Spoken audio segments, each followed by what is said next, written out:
मैं बहुत स्पष्ट शब्दों में कहना चाहता हूं, जिन्होंने ये हमला किया है, उन आतंकियों को और इस हमले की साजिश रचने वालों को उनकी कल्पना से भी बड़ी सजा मिलेगी। अब आतंकियों की बची खुची जमीन को भी मिट्टी में मिलाने का समय आ गया है। अस्सलाम वालेकुम दोस्तों, स्वागत है आपका हमारे चैनल पर। आज हम बात करेंगे एक ऐसी घटना की जिसने न सिर्फ जम्मू कश्मीर को बल्कि पूरे देश को हिला कर रख दिया। 22 अप्रैल 2025 को जम्मू कश्मीर के पहलगाम में, जिसे मिनी स्विट्जरलैंड के नाम से जाना जाता है, एक भयानक आतंकी हमला हुआ। इस हमले में 26 लोगों की जान चली गई, जिसमें ज्यादातर टूरिस्ट थे और कई लोग घायल हुए। आखिर क्यों हुआ ये हमला, इसके पीछे कौन था और इसका कश्मीर और देश पर क्या प्रभाव पड़ेगा, आज हम इस घटना की पूरी कहानी को फैक्ट्स के साथ आपके सामने लाएंगे। दोस्तों, इस हमले में कई कश्मीरी ने अपनी जान पर खेलकर टूरिस्टों की जान बचाई है, जिसमें एक बेचारा तांगे वाला टूरिस्टों को बचाते हुए अपनी जान गंवा दी। पाकिस्तान के किसी चैनल, इंटरनेशनल किसी चैनल ने आदिल का नाम नहीं लिया। इस बात का बड़ा बहुत ज्यादा दुख है। इस बात का में आया है कि इसने उस बंदे को पकड़ा है। दोस्तों, इंडियन मीडिया इस वक्त इस पे खूब रोटी सेक रही है। वो सिर्फ हिंदू मुसलमान करने में लगी हुई है। सबसे पहली बात कि आतंकवादियों का कोई धर्म नहीं होता। तो चलिए शुरू करते हैं। इससे पहले कृपया हमारे चैनल को सब्सक्राइब करें, लाइक करें और बेल आइकन जरूर दबाएं ताकि सबसे पहले अपडेट्स आपको मिलते रहे। 22 अप्रैल 2025 दोपहर करीब 2:30 बजे जम्मू कश्मीर के अनंतनाग जिले में स्थित पहलगाम के बेसरड मीडो में भयावह हमला हुआ। बेसरड मीडो, जो अपनी हरी भरी घास और खूबसूरत नज़ारों के लिए मशहूर है, उस दिन टूरिस्टों से भरा हुआ था। लोग वहाँ पिकनिक मना रहे थे, घोड़सवारी कर रहे थे और प्रकृति का आनंद ले रहे थे। लेकिन अचानक कुछ आतंकवादी जो फौजी वर्दी में थे वहां पहुंचे और अंधाधुंध फायरिंग शुरू कर दी। इस हमले में 26 लोग मारे गए, जिसमें 2 विदेशी टूरिस्ट और एक भारतीय नौसेना अधिकारी लेफ्टिनेंट विनय नरवाल शामिल थे। कई लोग घायल हुए, जिनमें से कुछ की हालत गंभीर है। हमले के बाद वहां अफरा तफरी मच गई। टूरिस्ट जान बचाने के लिए इधर उधर भागे, लेकिन खुले मैदान में छिपने की कोई जगह नहीं थी। स्थानीय लोगों ने अपनी जान जोखिम में डालकर घायलों को बचाने की कोशिश की। कुछ ने अपने घोड़ों की मदद से घायलों को अस्पताल पहुंचाया। अब सवाल उठता है कि इस हमले के पीछे कौन था। खबरों के मुताबिक इस हमले की जिम्मेदारी TRF यानी दी रेजिस्टेंट फ्रंट ने ली, जो पाकिस्तानी आधारित संगठन है। LET का एक हिस्सा माना जाता है, यानी लश्कर तैयबा का।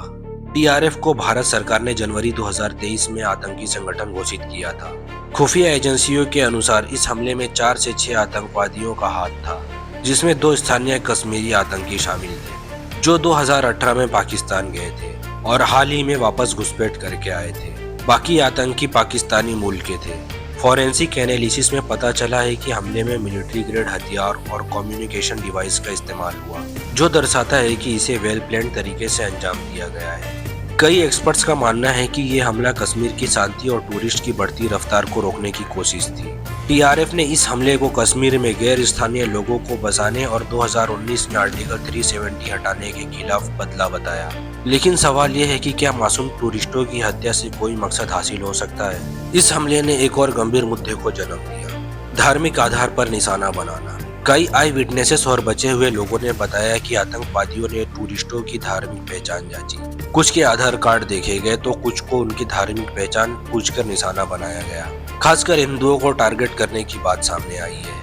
एक महिला पल्लवी, जिसने अपने पति मंजूनाथ राव को इस हमले में खो दिया, उसने बताया कि आतंकवादियों ने उनके पति को गोली मार दी और उनसे कहा ये बात मोदी को जाकर बताना। इस तरह के बयान ने पूरे देश में गुस्सा और दुख पैदा किया है। कई नेताओं और संगठनों ने इसे हिंदुओं के खिलाफ लक्षित हमला करार दिया है। हालांकि जम्मू कश्मीर के स्थानीय मुस्लिम संगठनों जैसे जमीयत उलमाए हिंद और ऑल इंडिया इमाम ऑर्गेनाइजेशन ने इस हमले की कड़ी निंदा की है।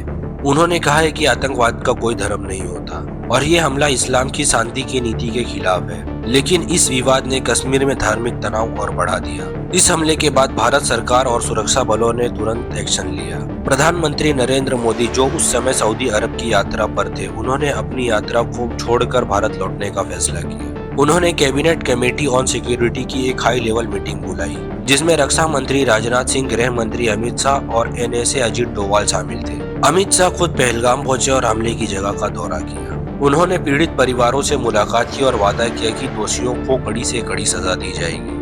जम्मू कश्मीर सरकार ने मृतकों के परिवार के लिए 10 लाख रुपए और गंभीर रूप से घायलों के लिए 2 लाख रुपए का मुआवजा की घोषणा की। सुरक्षा बलों ने पूरे इलाके को घेर लिया है और आतंकियों की तलाश में बड़े पैमाने पर ऑपरेशन शुरू किया। खुफिया एजेंसियां पाकिस्तान और पीओके में मौजूद आतंकी संगठन पर नजर रख रही है। साथ ही हिमाचल प्रदेश और तेलंगाना जैसे राज्यों ने भी अपनी सुरक्षा बढ़ा दी। दोस्तों, पहलगाम का ये हमला सिर्फ एक आतंकी घटना नहीं, बल्कि ये कश्मीर की अर्थव्यवस्था और टूरिज्म इंडस्ट्री पर बड़ा अटैक है। 2024 में कश्मीर में लगभग 30,000 टूरिस्ट आए थे, जो एक रिकॉर्ड था। लेकिन इस हमले के बाद टूरिस्ट में डर का माहौल है। खासकर ये हमला अमरनाथ यात्रा से ठीक पहले हुआ, जो 29 जून से शुरू होने वाली है। कई लोग अब अपनी योजनाएं रद्द कर रहे हैं। सरकार ने यात्रा के लिए सुरक्षा के कड़े इंतजाम करने का वादा किया है, लेकिन इस हमले ने कश्मीर में शांति और आतिथ्य की छवि को गहरा नुकसान पहुंचाया है। स्थानीय लोगों का कहना है कि आतंकी न सिर्फ टूरिस्टों को बल्कि कश्मीर की रोजी रोटी को भी निशाना बना रहे हैं। कश्मीर के पूर्व मुख्यमंत्री उमर अब्दुल्ला ने कहा कि यह हमला कश्मीर के इतिहास और आतिथ्य पर हमला है। हमें एकजुट होकर आतंकवाद के खिलाफ लड़ना होगा। दोस्तों, पहलगाम का यह हमला न सिर्फ एक ट्रेजेडी है, बल्कि एक चेतावनी भी है कि आतंकवाद के खिलाफ हमारी लड़ाई अभी खत्म नहीं हुई है। हमें एकजुट होकर शांति और भाईचारा को बढ़ावा देना होगा। हम उन सभी मासूमों को श्रद्धांजलि देते हैं जिन्होंने इस हमले में अपनी जान गंवाई।